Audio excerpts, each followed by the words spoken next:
Hello guys, welcome to my channel. Today in this video I'm going to show you how to fix Adobe Photoshop error, that is could not complete your request because of a program error. So if you're receiving this error message, then please follow the steps shown in this video.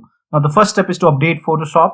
So open Creative Cloud desktop app on your computer, and then on the top right here you can see the account. Click on it and then go to preferences and then click on apps and make sure auto update is enabled for the Adobe Photoshop, and then click on done. And if you have any update available over here, so just click on update available and then update your Photoshop. Now there is a recent update for Photoshop 2021, so you can go ahead and update it, and that should go ahead and fix the problem. It has worked for many users, so it might work for you. Now still you're facing the problem, then go ahead and enable graphics processor.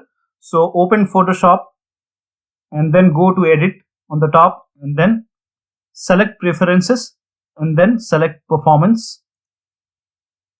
Now if this is unchecked which says use graphics processor, go ahead and check it and then click on OK and then try to launch Photoshop once again. Now still you are facing the problem. This time you go ahead and disable graphics processor.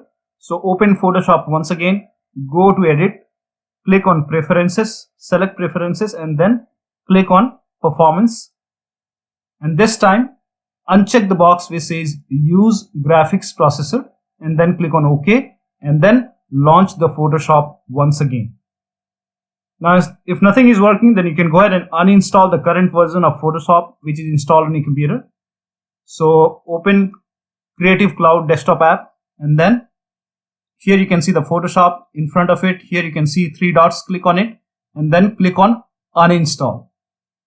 Now after the uninstall, once the uninstall is complete, go to the start menu and then restart your computer and then launch your Creative Cloud desktop app once again, and then this time click on the three dots once again and then click on other versions, and you can go ahead and install the older version. So you can go ahead and install 22.0 version. So you can go ahead and try using Photoshop after installing the older version on your computer. So click on install, and once the installation is done, launch it, and that should go ahead and fix the problem. So one of the errors should definitely help you to get rid of this error. So that'll be all. Thank you so much for your time, and please like this video and subscribe to my channel.